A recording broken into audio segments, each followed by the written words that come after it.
संकल्प पत्र या हिंदुत्व कार्ड। बीजेपी ने किया ऐलान। संकल्प पत्र में हिंदुत्व को दी गई तरजीह। हर्ष संघवी बोले, हम मदरसा से सिलेबस पर रखेंगे नजर। भाजपा की ओर से पेश प्रस्ताव में हिंदुत्व के मुद्दे को प्राथमिकता दी गई है।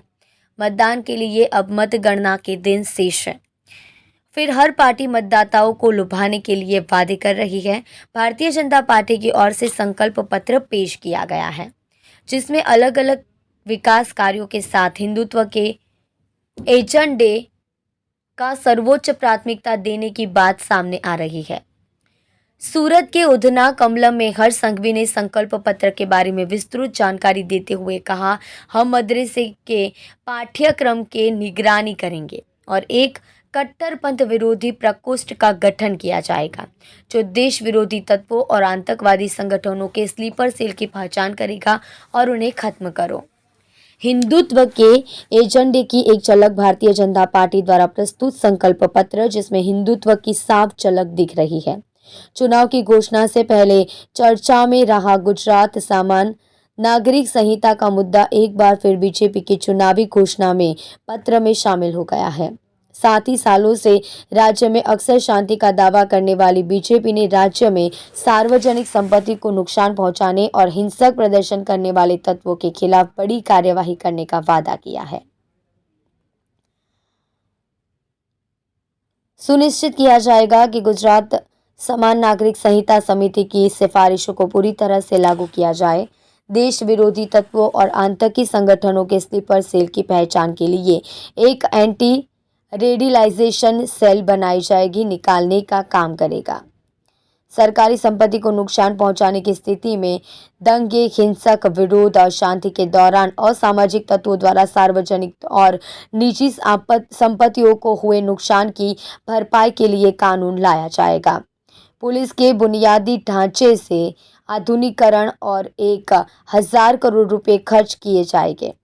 विरोध के दौरान सरकारी संपत्ति को नुकसान पहुंचाया जाता है, इसे अब बर्दाश्त नहीं किया जाएगा। उपद्रव करने वालों की पहचान कर उससे जुर्माना वसूल किया जाएगा। द्वारका कॉरिडोर को उसी तरह विकसित किया जाएगा और जैसे सोमनाथ को विकसित किया गया है, इसी तरह द्वारका और बेट द्वारका के विकास का रोड मैप भी तैयार किया गया है। द्वारका कॉरिडोर के तहत बहुत बड़े पैमाने पर द्वारका का कायापलट करने का प्रोजेक्ट तैयार किया गया है। संकल्प पत्र में उल्लेख किया गया है कि द्वारका के तटों का विकास कार्य बहुत बड़े पैमाने पर शुरू किया जाएगा।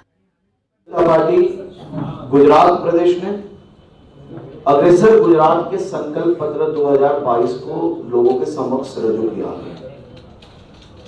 भारतीय जनता पार्टी के राष्ट्रीय अध्यक्ष श्री जेपी नड्डा जी, गुजरात के मुख्यमंत्री श्री भूपेंद्र पटेल जी, भारतीय जनता पार्टी के प्रदेश अध्यक्ष श्री CR पाटिल जी ने आज लोगों को भारतीय जनता पार्टी के विजन से सम्मानित किया।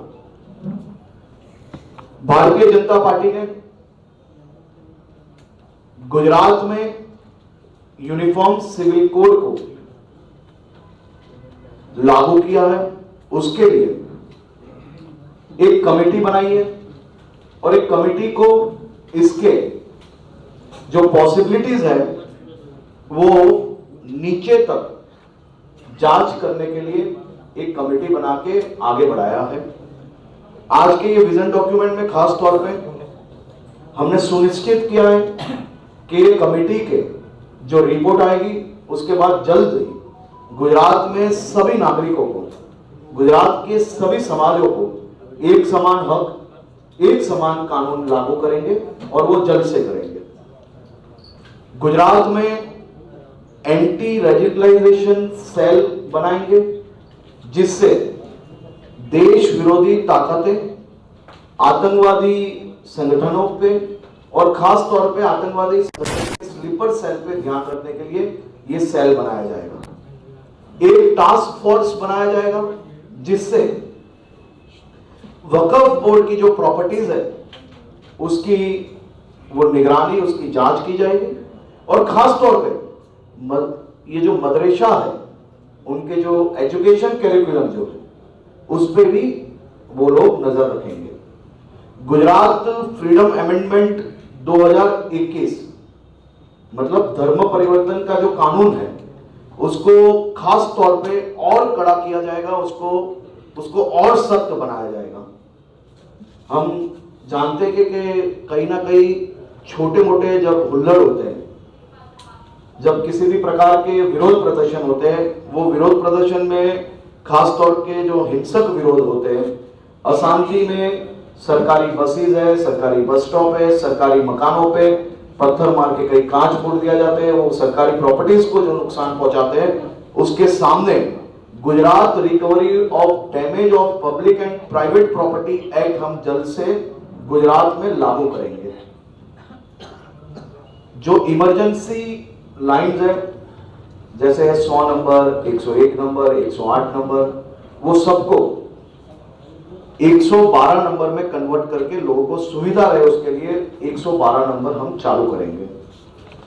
आने वाले दिनों में गुजरात खास तौर पे 2036 ओलंपिक गेम्स की मेजबानी करने के लिए आगे बढ़ रहा है। गुजरात में ओलंपिक के लिए जो स्पोर्ट्स इंफ्रास्ट्रक्चर है उसको हम और तेजी से काम आगे बढ़ाने जा रहे हैं। गुजरात में खास तौर पे सरदार वल्लभ भाई पटेल स्पोर्ट्स एन्क्लेव जो देश का सबसे बड़ा स्पोर्ट्स एन्क्लेव होगा, जिसका एक पार्ट है नरेंद्र मोदी क्रिकेट स्टेडियम, उसी तरह से 18 और बड़े स्टेडियम सरदार वल्लभ भाई पटेल स्पोर्ट्स एन्क्लेव में बनेंगे। वो स्पोर्ट्स एन्क्लेव का काम हम लोग जल्द से चालू करेंगे।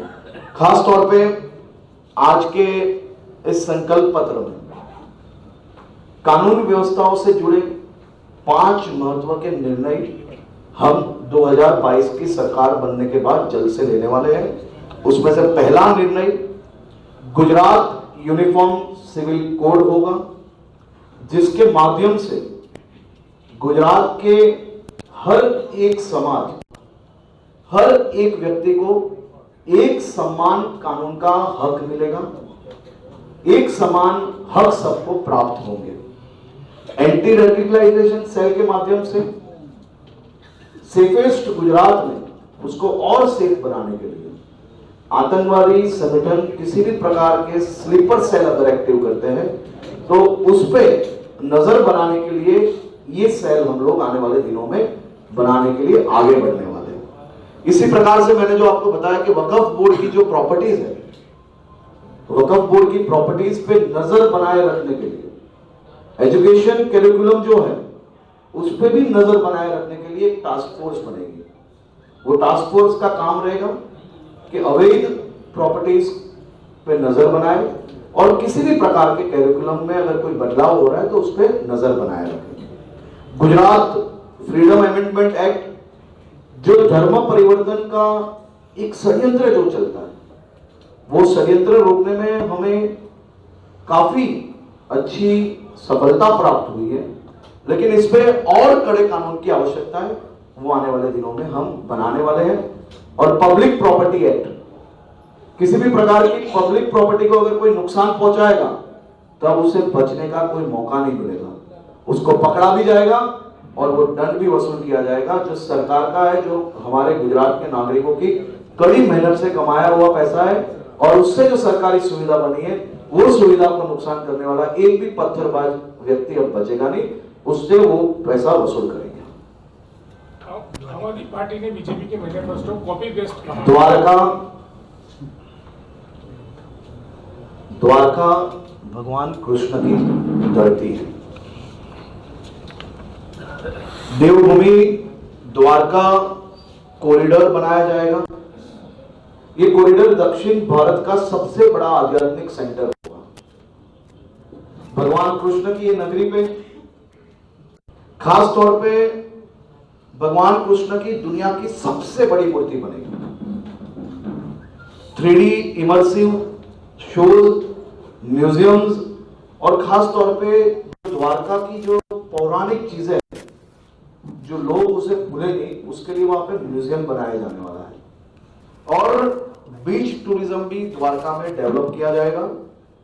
पीपावाव और द्वारका और मुंद्रा के बीच में रोरो फेरी उसके लिए सरकार ने खासतौर पर भारतीय जनता पार्टी के विजन डॉक्यूमेंट में ये विषय को भी लिया गया है। पहले सोमनाथ, अंबाजी और अब कृष्ण भगवान की धरती द्वारका और बेट द्वारका, इसका विकास कई तौर पे देश के करोड़ों कृष्ण भक्तों के लिए एक बहुत ही बड़ी भेंट होगी।